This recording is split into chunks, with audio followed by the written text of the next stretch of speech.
Hello, good morning. Today our guest is Professor John David Iceland. Hello, John. How are you doing? Hi, Lipton. Good to meet you virtually. I'm great, John. So, John, you are one of those provocative academics, and I enjoy consuming your work. And we're going to begin by talking about racial differences in happiness, John. Some time Okay. ago, quite recently, you published a paper, Black White Differences in Happiness, 1972 to 2014. What motivated this research, John? Yes, good question. And you can pronounce the name of your co-author, Sarah. Yeah, Sarah Ludwig Dem. She was a graduate student here at Penn State. She's now working, I believe, at the University of Geneva. She's been a postdoctoral research fellow there. In any case, I'm a sociologist and demographer.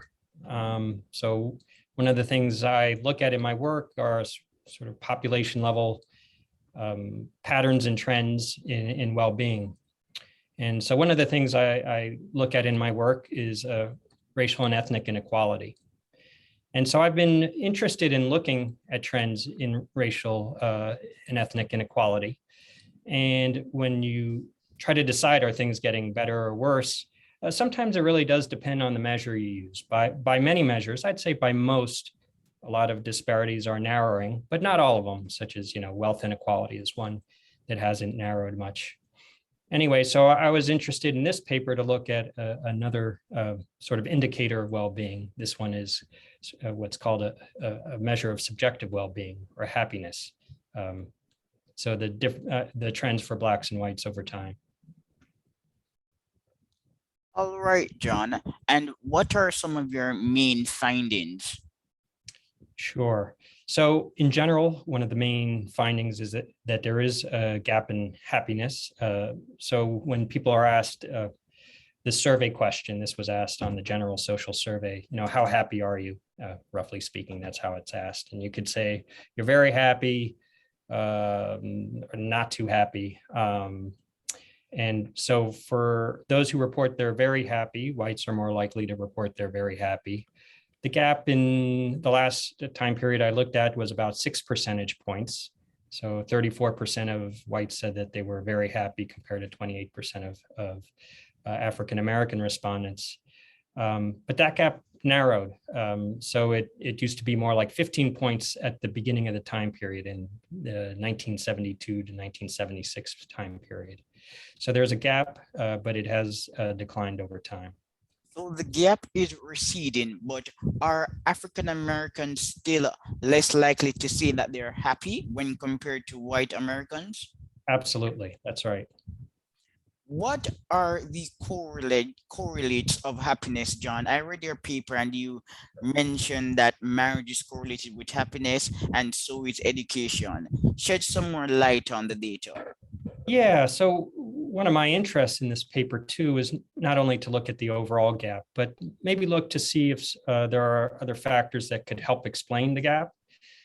So for example, there are other differences between Blacks and whites that could help explain the gap, such as differences in income, for example, and people with higher income in general report that they are more likely to report they're very happy than poorer people.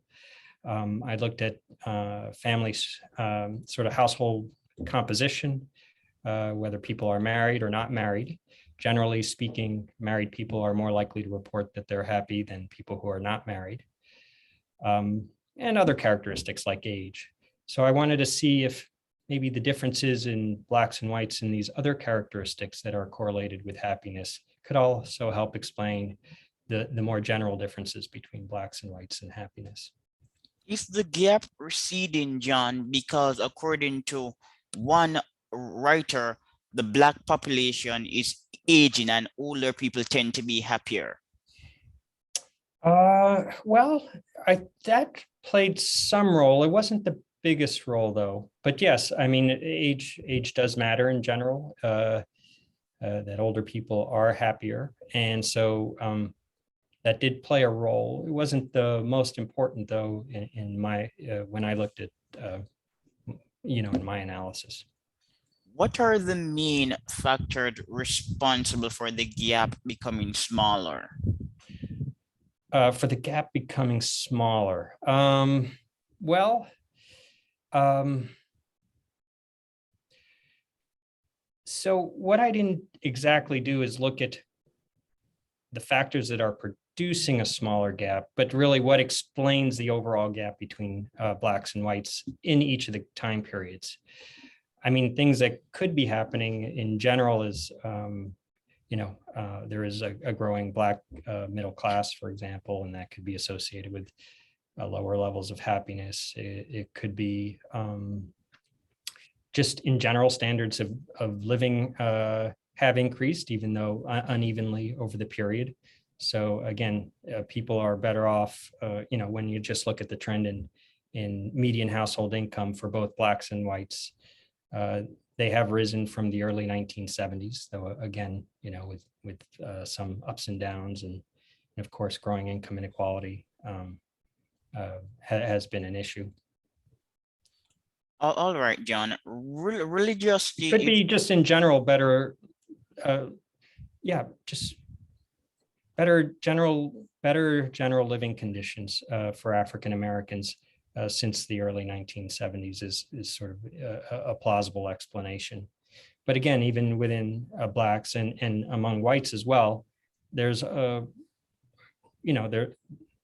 there's different people experience very different living conditions. So there are a lot of people, more people are saying they're very happy, but of course there are a number of people who remain left behind. all right, John. Religiosity is often correlated with happiness, and Black Americans are religious. So, based on the relationship between religion and happiness, should we be saying that Black Americans are not as happy as we expect them to be because of this relationship? Did you look at that in the study? Yes, that's a good observation. So generally speaking, those who report that they are religious are more likely to be happy, and African Americans report being more religious than whites. So, if anything, if Blacks and whites were equally as religious, we would have seen an even larger happiness gap. So that's sort of in some sense, a mitigating factor. Yes, but I'm wondering if the happiness of Black Americans is minor relative to their level of religion. Um, Well, I didn't exactly compare the effect of religion on happiness with the effect of sort of race, I guess, is what you're asking on happiness.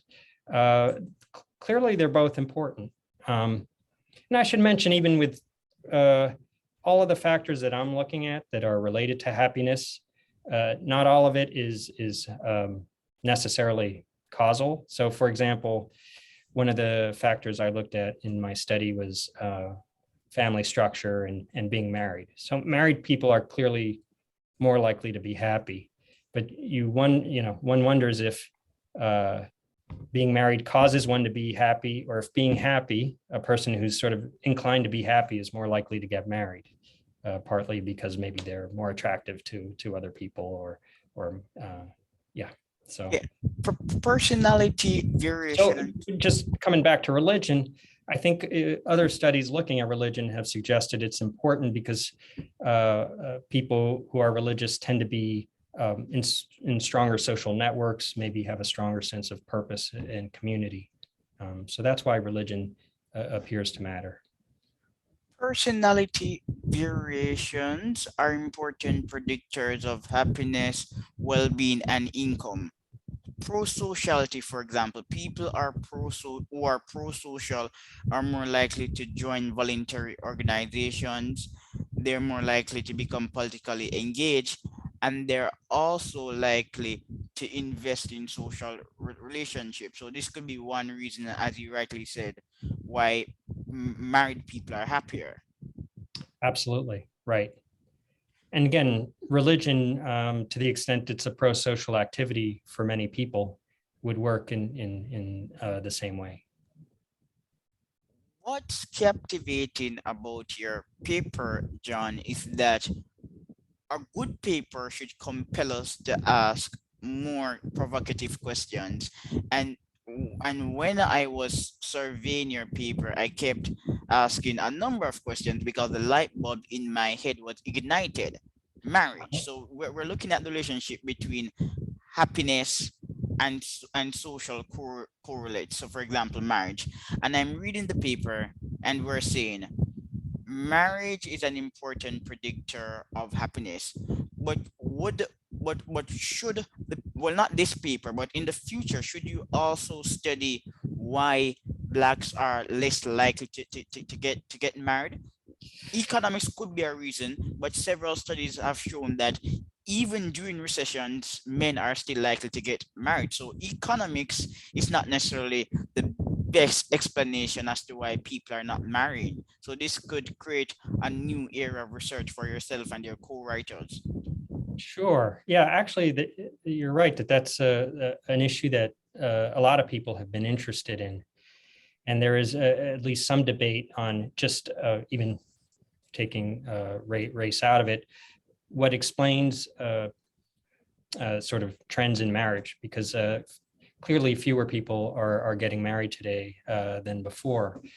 And on the one hand, you do have sort of the economics argument. And there are two things about that. Is first, uh, the rising earnings of women, so they're more economically independent. They don't have to get married or be in an unhappy marriage. Um, Also, at the same time, there have been men's wages have remained stagnant or declined a little over time. So there are fewer what has been termed sort of marriageable men. So if less giving less reason for women to get married. So that's a pretty strong economic argument. Some people also argue, that there is cultures involved. So we're certainly individualistic society more generally in the United States and in a lot of the West and increasing globally. So, whereas once marriage was a norm and people, marriage was nearly universal and communities were tight, hundreds of years ago, nowadays, it's people, we live in a more individualistic society and people don't want to get married if they don't think it will sort of improve their subjective well-being. John, I know that there are many papers using the big five personality traits Okay. to compare racial, country, and personality differences. Are there papers using the big five personality traits to compare sample sets in the states using race as the main variable? Ooh, I have not seen that. Well, maybe you should do Now, one. Maybe you're the yeah, guy to maybe do it. so.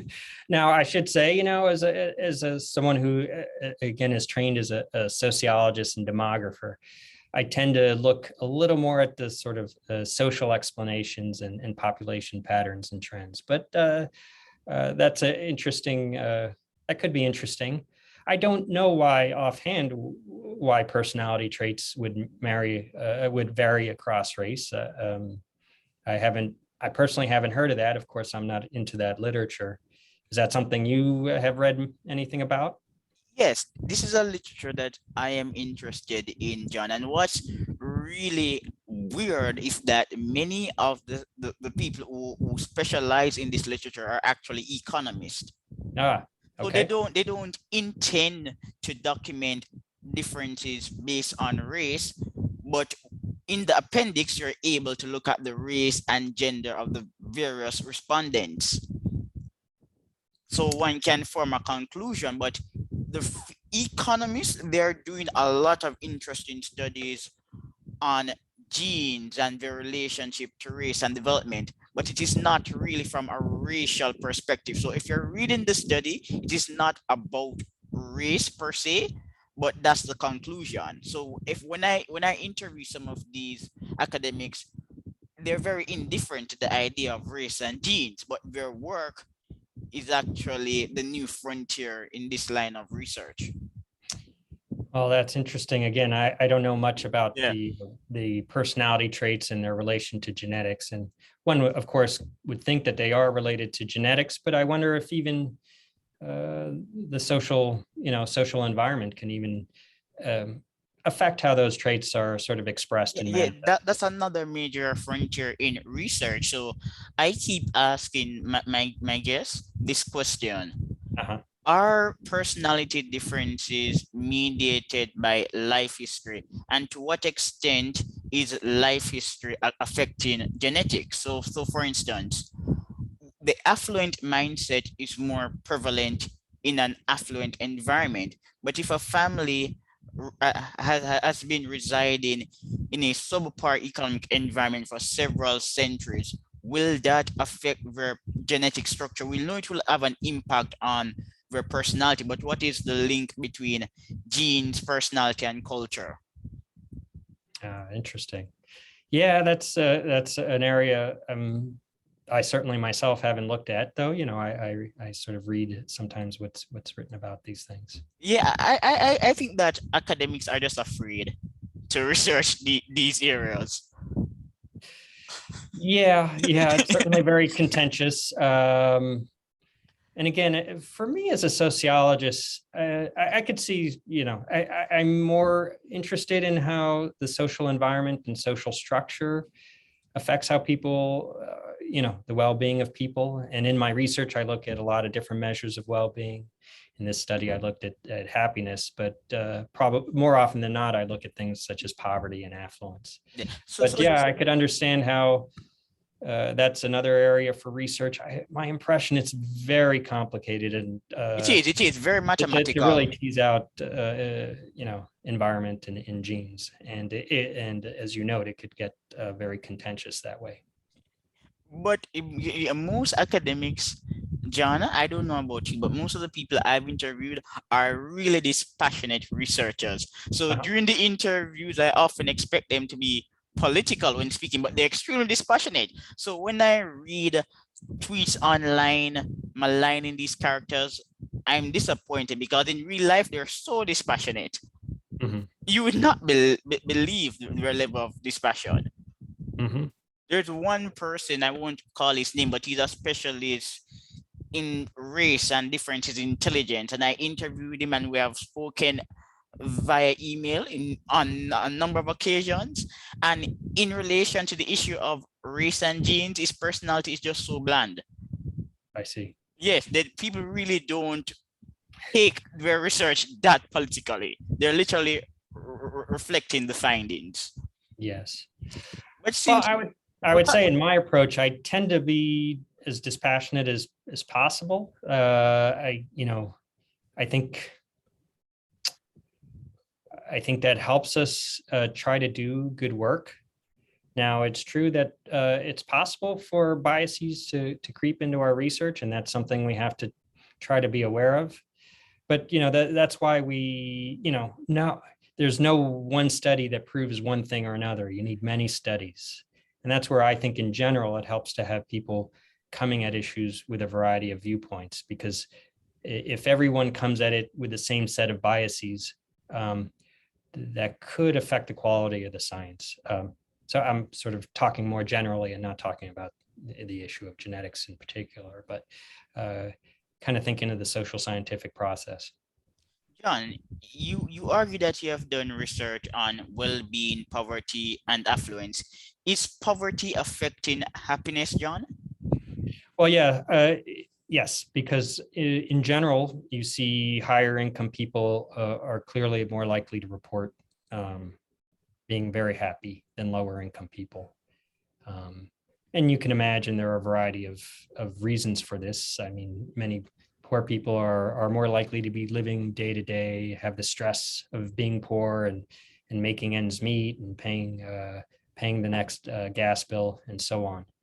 Um, Whereas, and maybe probably feeling sort of less accomplished in life more generally, especially when you think of poverty as sort of has a relative component to it, that you're poor, you're more likely to sort of be poor if you sort of view yourself poor compared to those around you. And So, um, Yes. if everyone in a poor country is poor together, in some sense, there's less of that relative component. But it can creep in, certainly in, let's say, in an affluent society where you compare yourself to your neighbors, to other people you see around you, maybe to the people you see on TV. And so when sort of, if to the extent that people sort of take their economic well-being as a signal of self-worth, which many people, of course, argue you shouldn't, but if it does, then you could see how income could be correlated uh, with happiness, both in sort of the physical sense, the stress, and then also sort of a social comparison kind of sense.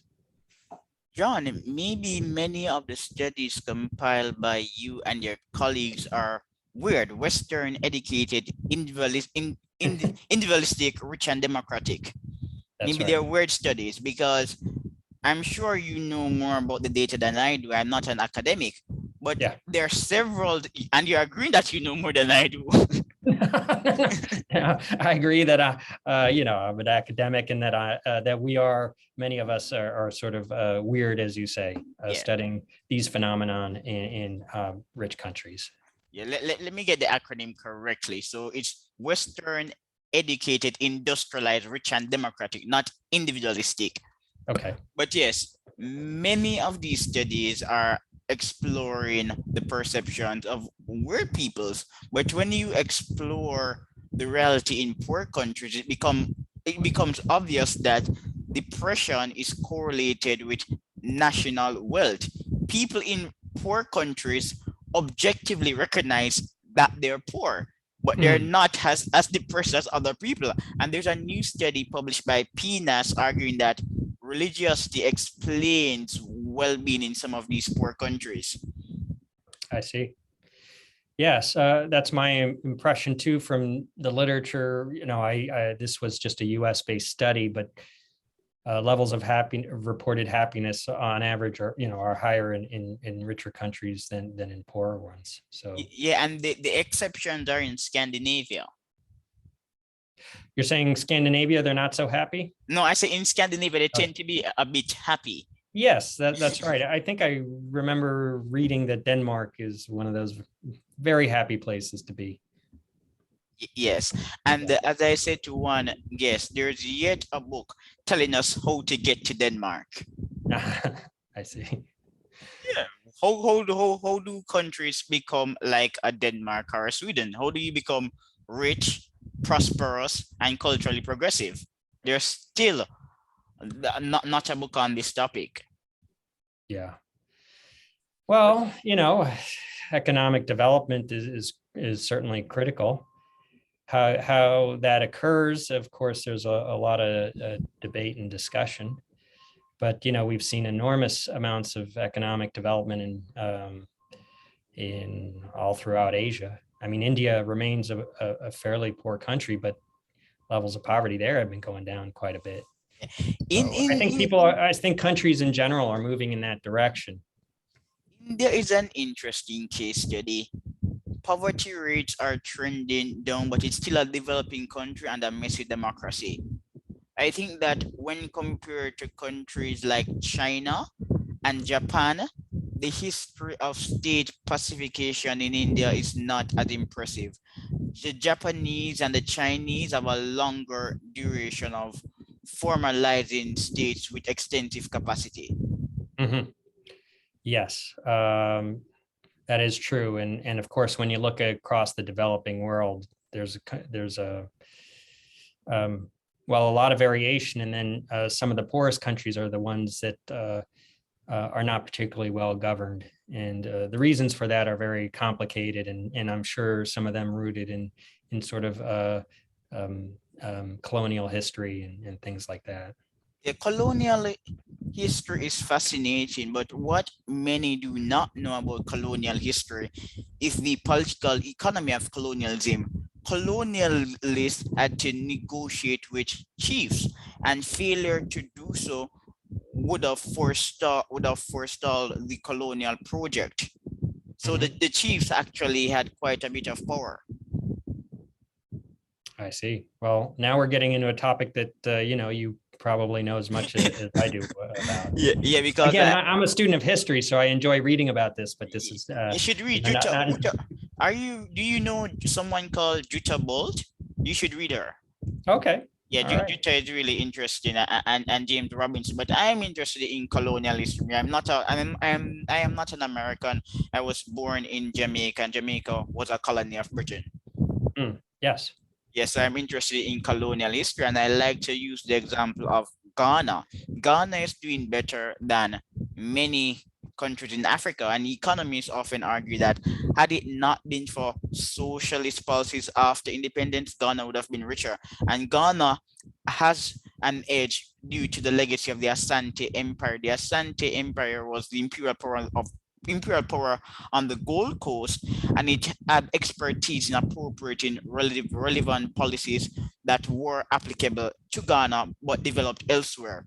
So when I look at the research institutions of Ghana, they're quite impressive. Mm-hmm. Yes, that's what I've heard. Is Ghana is doing well in general. Again, probably a country you know more than I have. You mentioned they were socialistic right after the Yeah, colonial period. independence. Have they embraced market policies or Partially, I a say partially. mix of everything? Yeah, I say partially. They still can do more to free up the economy.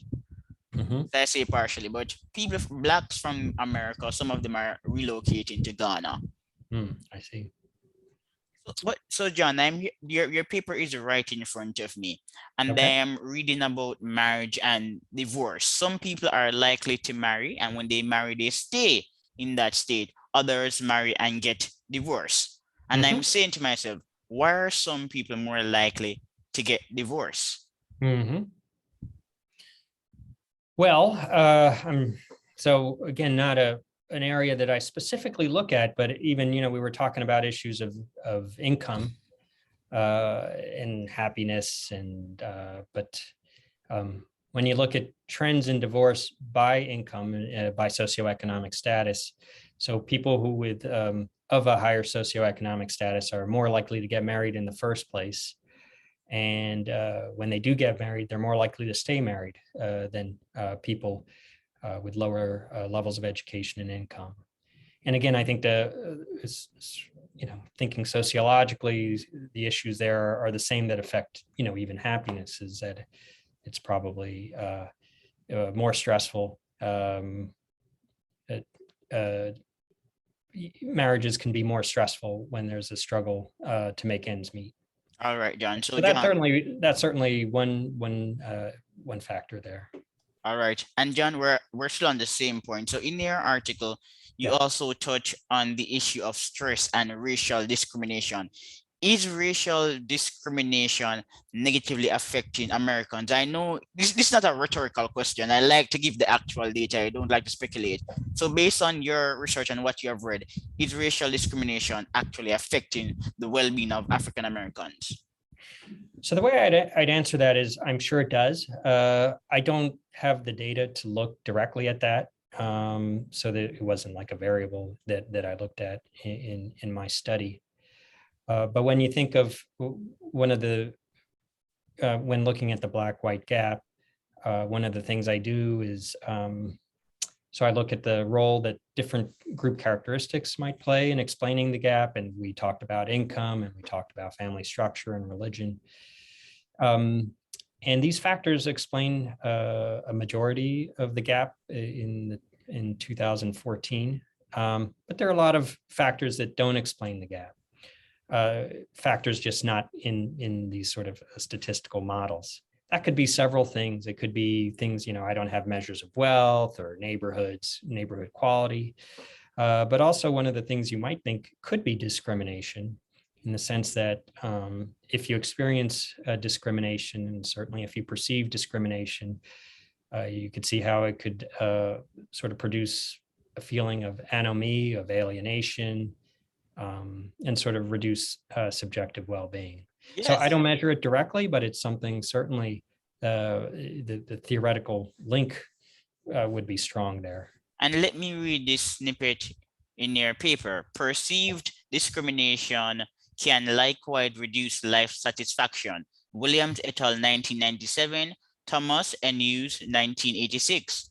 As Yeah. Campbell 1981 states, Black people lack what income alone won't give them, equal social and political status. And you continue. Empirical studies have found that Blacks have lower life satisfaction, less trust in people, less general happiness, less marital happiness, more autonomy, and lower rated physical health than whites. But John, Yeah. I don't know if we're on the same page. There's also a paradox, not in your research, but Okay. in your psychological research. So today we're reading an article saying that Blacks are less likely to trust social and political institutions. Yes, and we accept this line of reasoning. We're also reading that they report less marital happiness. But strangely, many studies keep reminding us that when confidence is being measured, Blacks are quite impressive. Oh,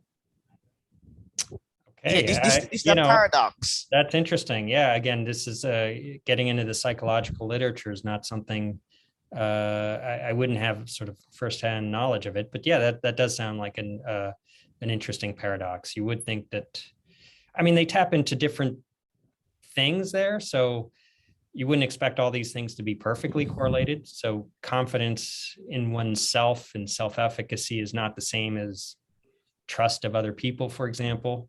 Though you would think that there is a correlation, a positive correlation there. So yeah, I don't know what's necessarily going on there. Yeah, I'm always baffled by this reasoning Yeah. because studies show that racism has declined and racial sentiments have also declined. But if the data and many another studies are telling us that racism is declining and life for Black American is getting progressively better, and this is an actual fact. For around 14 years ago, the New York Times reported on a place in America, a small region where Black men were actually earning more than white men.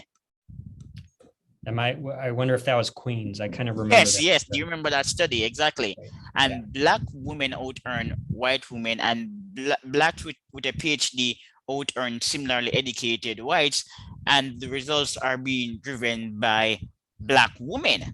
Mm-hmm. So if life is getting progressively better for African Americans, and I've done some research on the topic, there was a period in American history quite recently when there was an economic slump for working class whites, but not blacks. A recently in American history, just over 2 years ago. Yeah. So I guess what I would say to that, you bring up a number of interesting points. So first of all, the results of my study are consistent with the notion that things are getting better for African Americans, right? So they're more likely to say they're very happy. The happiness gap with whites has declined. So I think my research is consistent with that notion. I think another interesting thing you point out is these are averages, right? So I'm looking at number of people, percent of people who say they're very happy. But we have a lot of variation within groups. There are a lot of whites who say they're not happy. There are a lot of whites who are poor. There are a lot of, opioid deaths among whites have been going up a lot in recent decades. And even when you talk about, let's say, levels of trust, again, you could talk about the average, but, among whites, I would say that there's, this polarization we see in society is not just is far from just a racial thing. It's a class thing. It's all sorts of things going on at the same time. Let me read an excerpt from my article titled American Households Made Economic Gains Before COVID, but this progress can be lost. Yes. And I'm referring to a report, and I write, furthermore, notwithstanding the lamenting of systemic racism, the report finds that though Black and white families experience similar growth in median income, the median income fell for white families and rose slightly for Black families. Interestingly, the home ownership rate grew during 2016 to 2019 to 64.9%, a reversal of the negative trend between 2004 and 2016. So I'm always baffled at the Mm. consistent lamentations of some in the media because blacks are relatively doing better. And even in the UK, when we look at life expectancy, white people are losing strides. They're not gaining, they're losing. The National Statistics Office in the UK recently published a study. And then there was the report of Angus Deaton. So the working class white population is losing. Again, in the UK, working class whites are not doing well academically. They outperform most groups with the exception of blacks of Caribbean descent. Well, Lipton, I would totally agree with you that certain patterns and trends tend to be overlooked in sort of popular accounts. And and just to agree with your notion that, so there's obviously a really deep recession in 2008 with the housing crisis. But after that time, we had about 10 years of continued economic growth, which really helped, you know, lots of people. It was, rich did well, rich got richer. But I think overlooked is that poverty declined quite a bit over the period. So that by 2019, just on the eve of the pandemic, it was at an all-time low. And the time series goes back to 1959. And it included an all-time low in poverty levels for African Americans as well. So again, there are gaps. So the poverty rate for blacks is considerably higher than that for whites. But overall, that gap has declined, and in sort of an absolute sense, poverty was at an all-time low for African Americans and for the population as a whole. Just before the pandemic hit, of course, poverty rates did go up a bit last year. And John, can we really gauge the feelings of blacks without examining the vector of trust?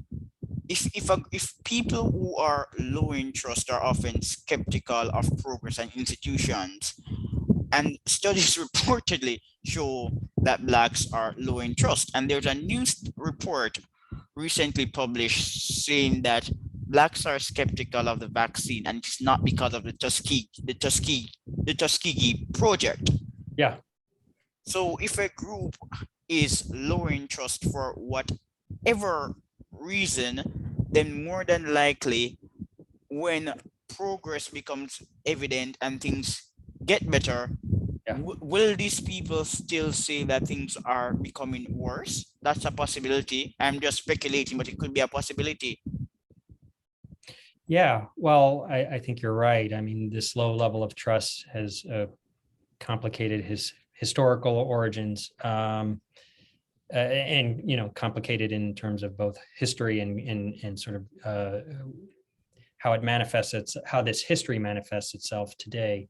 But of course, previous mistreatment by institutions lowered trust historically.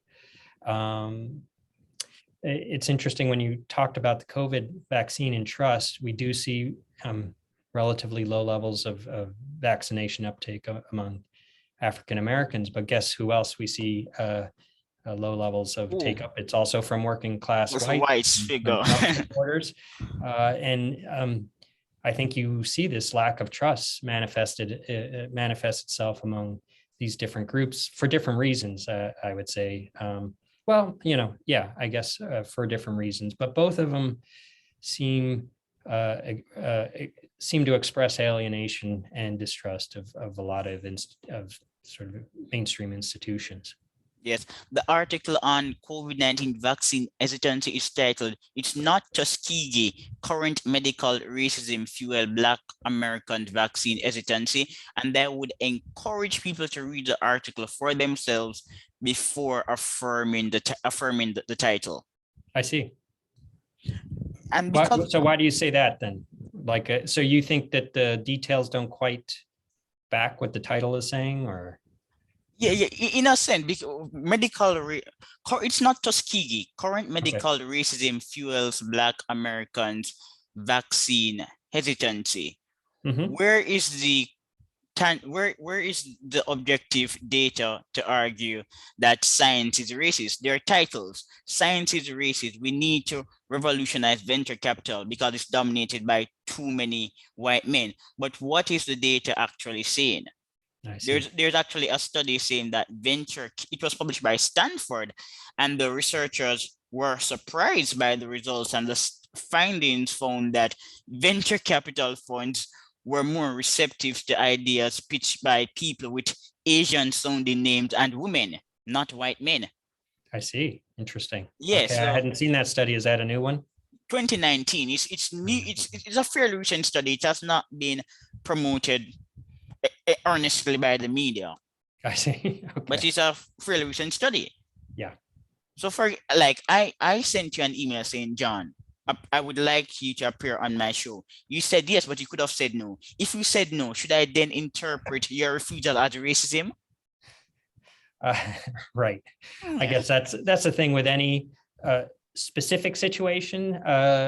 There's often doubt, and I think that there's that's why anecdotes, as they say, anecdotes are not data. So, but so overall, I guess a good study is one that tries to collect data in a more systematic way than just sort of, well, in this one situation, this you know things did not work out between person X and Y, so obviously it must be discrimination. I think it's often um, sometimes it's easy to adjudicate and say, oh yeah, that was clearly racist if the person if in some cases it's manifestly clear, but oftentimes in these things it's not. So yeah.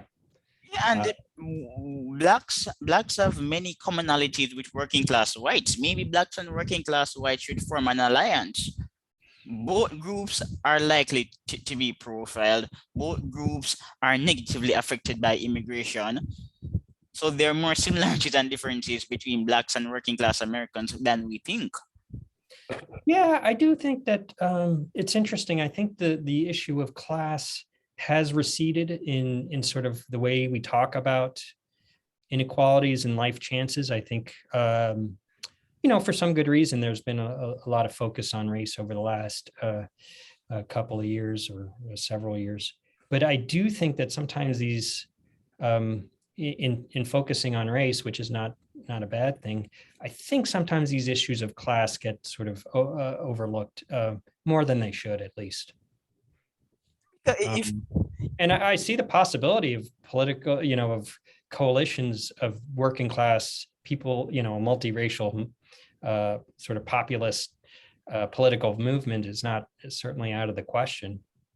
And if I think we recently had elections, and you see, I think in the way people are voting, bigger, if anything, bigger growth in class divides that do transcend race a little more than they used to. Though race, of course, remains very important too.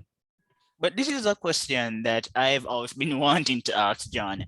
Yeah. Name me people who dislike blacks. Obviously, there are extreme white nationalists and white supremacists who are contemptuous of black people, but even in the white nationalist population, they're viewed as dons. So name me serious, real people who dislike blacks. I can't name one. I Yeah. was interviewed by someone who is frequently being assailed by the left. He interviewed me on his show, and the comments were racist. And I laugh at the comment because I don't need validation from other people. And this person, who apparently is racist, courtesy of the mainstream media, disabled the comments. Oh, okay. Yes, he really Yeah. disliked them. Yeah. Yeah. I mean, I agree with you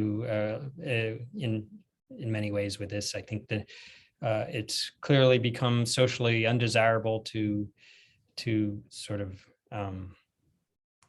have very racist sentiments, and I think that's a good thing. I mean, you never know what I guess lies in people's hearts, but I think that's in general a good thing, and that as a society we've decided that this is not a good thing, that we should sort of uh, that we should we should frown on overt racism. That's not this kind of society that I would think at this point in time that most people want to live in, don't want to live in a sort of a place where such sentiments are expressed. But the reverse is true. So critical race theory is popular and some see it as a form of revolution from below. But Mhm. if you understand the basic precepts of critical race theory, it is actually racist. And let me explain why. There are some people on the right who argue that the global distribution of personality traits is uneven. And because this distribution is uneven, assimilation is difficult, and since assimilation is difficult, we shouldn't expect minority groups to assimilate. Therefore, for a long time, it was argued that rationality and objectivity, individualism, and the nuclear family, these traits are unique to the West. I wouldn't say that they're unique to the West, but they're more dominant in the West. So, because they're more dominant in the West, if a black person is living in America, we shouldn't expect him to learn science. So the advocates of critical race theory actually have a lot in common with people who don't expect much from blacks. Well, yeah, I mean, I would say in general, if there is something to the bigotry of low expectations, I'd say a little more generally to the debate. I think part of the debate remains very clouded because I think critical race theory in the end means a lot of different things to different people. So I guess people talk about how formally it's, something, it's a sort of theory that arose from um, um, Eric sort Bell. of thinkers from law school, and it has, and you could look at their writings and see exactly what they say. But then again, it can manifest itself in a variety of ways after it leaves academia, or even within academia itself. And that's been one of the debates about, is critical race theory being taught in school? Well, no, I mean, they're not teaching sort of the philosophical tenets of it or anything, but others argue that there is sort of the practice of critical race has come to at least some schools. Um, I mean, Okay. it's interesting as I watch this debate because as a sociologist, I've been, I've been around, critical race theory has been in sociology for quite some time. So it's something I've seen but discussed in but but academia for a but long but but, time. but what's laughable about indoctrinating student is that, as you rightly said, it developed in law school. Derek Bell was a Marxist professor, and they were criticizing institutions. This is more academic than saying, okay, then white people are innately racist. There's a big difference between looking at banking regulations or the legal system and saying that some of these laws could be racist, or just simply arguing like an idiot that white men are innately racist. There's a big difference. So you're not, and I fear that students won't be taught the intellectual side of critical race theory. They're Yeah, only going to be indoctrinated to assume foolishly that if you're a white person, you automatically have privilege. right. And I this mean, is where it becomes a problem. yeah, I mean, from my perspective, you know, let's say to take another kind of philosophy, Marxism, right? I wouldn't call myself a Marxist, but I think it's not a bad thing for people to learn about it. What I would say is, in that case, you want to talk about it, teach it, and people will have a variety of views about it. Some will like it, some will find it less compelling. Um, I personally think that that's in a way the way, let's say, critical race theory should be taught, is that it has some something to contribute to discussion, but I don't think we should take it as sort of, again, a sort of an ideological truth in the same way that we shouldn't take Marxism as a truth. It's a worldview that and has some tenets, and I think there's perhaps some wisdom in some of them, and makes us think about society in a different way. But it's not the only way to look at society at all. So I think we should be exposed to the different kinds of views and have a real discussion about them. I think that's the way we learn from each other, and sort of we grow, and I think that's the purpose of academia more generally, is that we're trying to get a better understanding of the world. So And I think that's helped by having these sort of open discussions. Not everyone has to agree on everything. But do you know what really undercuts the case for CRT? It is being taught, or it is being promoted rather, to high school students. At the college level, you can uh, pay attention to a professor who's pontificating on CRT and Marxism. That's at the college level. Mhm. Teaching CRT to high school students is like listening to someone who's very passionate about Thomas Aquinas saying we need to teach virtue ethics. Yeah, I mean, I personally am not a fan of indoctrinating people into a specific contested kind of ideology. So to the extent it is happening, and I think there's variation across schools in the country, that's not in general something uh, you know, that I would advocate for. But John, if we're going to Yeah. teach CRT, we should be objective. So you should be on the list. Your study should also be taught. Uh-huh.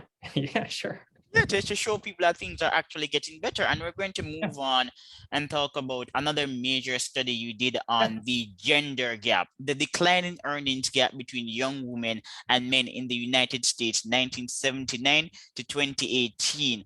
And their findings are quite unusual, John. Tell us about them. Tell us that fathers are now paying a penalty. Okay, well, should I start with a general overview of the study then? General overview. You can do a Okay, general yeah. overview. So I think what got me interested in looking at this, obviously there's been a lot written about the gender earnings gap, which has been, quite big historically. It was like women earning 60 cents on the dollar for men for many years until about 1980. And then the gender gap earnings gap started narrowing. It's now up to about 82 cents on the dollar among all women as a whole. Another thing we've noticed that's been happening at the same time, though, is whereas men were once more likely to get a BA than women, that gap closed in about 1992, and since then, women have been more likely to get a BA than men, especially when you look at 25 to 29-year-olds. And not just a BA, even a PhD. I don't know offhand what the PhD gap Yeah. is. Is it okay? The average recipient of a PhD is a woman. Maybe in some professions like physics, it could be higher for men, Sure. but men I'm are sure. really not doing well at the college level anymore. Yeah. So I was thinking at some point this probably will have a big impact moving forward at some point. Not necessarily. I mean, but that's sort of the hypothesis, is that especially among young people, I would guess that we'll see a declining gender earnings gap. I mean, the gender earnings gap didn't change all that much over the last 20 years. It's sort of gotten a little smaller, but it's been slow. But this includes women of all ages and different kinds of household living arrangements.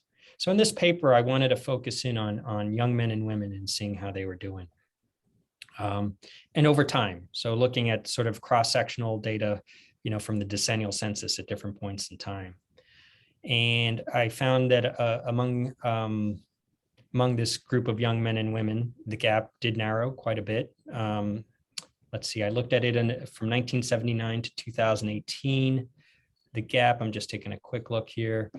In 1979, it was women were earning 68 cents on the dollar compared to men. And by 2018, though, it was 93 cents. So the gap had really closed to just 7 sort of percentage points, essentially.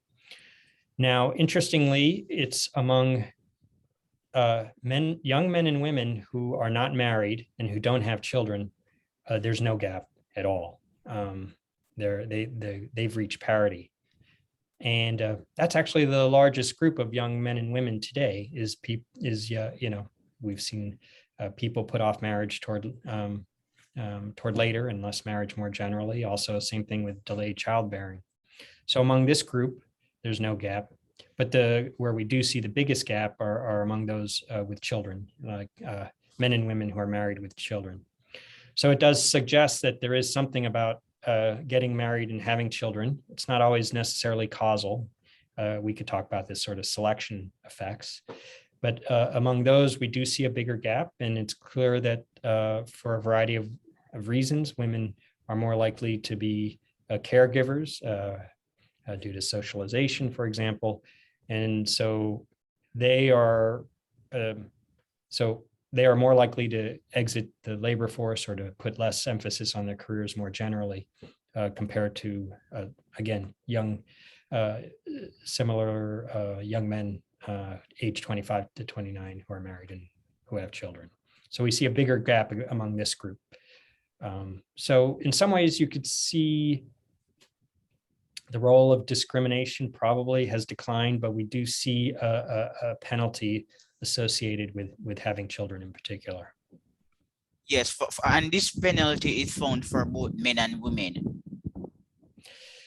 Of having children. Yes, for yes. having children. So what I find, to be precise and not to get too much into the weeds, for women, there was a penalty for having children in 1979, and it sort of stayed the same. So always, once women have children, their earnings suffer. They do more caring of children. For men, in the initial time period, there was actually a boost in earnings for having children. So men with children earn more than men without children. And this could be for a variety of reasons. Maybe they sort of saw themselves more in the, more pressure to be a breadwinner and earn more money. Or it could be, certain, I think that would be the kind of causal theoretical claim that you could make. You don't, there's only so much you can tell with the data we have, but that's what you would guess. But as the years went along, this benefit of having children receded to nothing. So these days, having children for men does not help their earnings at all. And so it could be that, men who are having children, either children are having the same effect as they do on women, in that men are spending more time with children, at least compared to back in 1979, or maybe men who put less emphasis on their careers are now deciding to have children and are more likely to really want to be caregivers themselves. So either one of those could be possible. So the main story is, whereas in 1979, more children was associated with a boost in earnings, that completely disappeared over time. Well, for men. We have known for a while that younger women either narrow the earnings gap or they close it. So Rich Advisor does study saying that on average, younger women were indeed earning more than younger men. And in terms of sex differences in scientific productivity and research productivity, young professionals, they close the gap. The problem really starts when women marry and have children.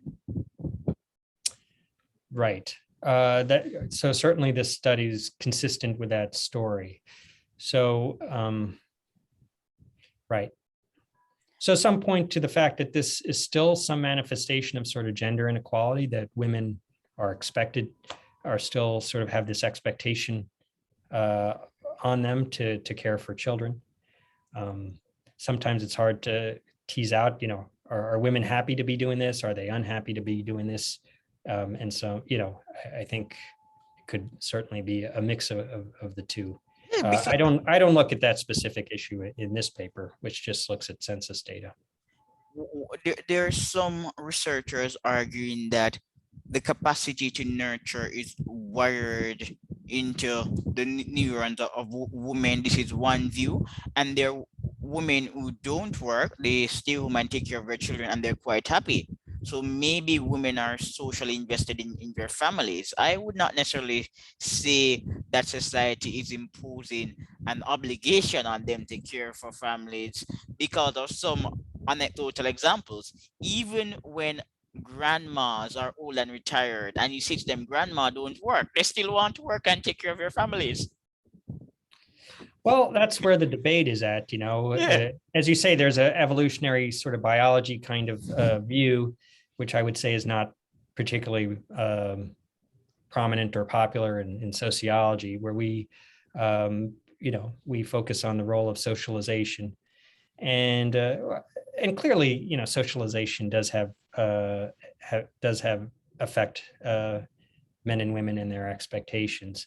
But yeah, I mean, that's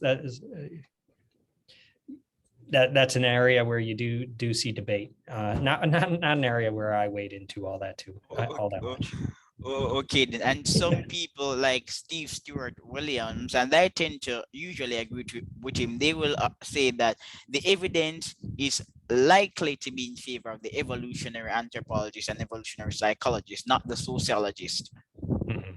But men are being re-socialized because these days, when I send requests to men for them to appear on the show, some of them actually say, "I have a baby and I'm staying home." Yeah. Well, yes, there is.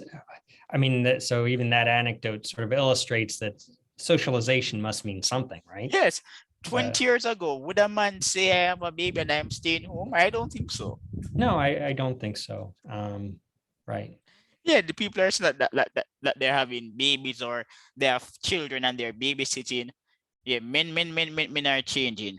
But Right. John, I really enjoyed this conversation. We have been Yeah, me talking too. for about 1 hour. So I'm going to Really? ask my last. Yes, because you seem to like it. Academics, when they come on this show, they just want to talk and talk. They become so loquacious. Yeah. But what about the family, John? Is the are family patterns linked to the wealth gap?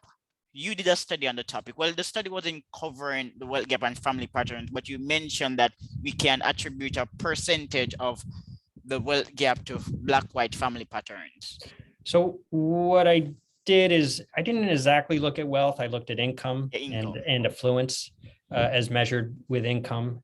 Wealth is usually, I don't want to get into the technical details. Income is Oh, what you make every yeah, year. wealth, Wealth is sort of household your property. assets. Yeah. Yes, exactly.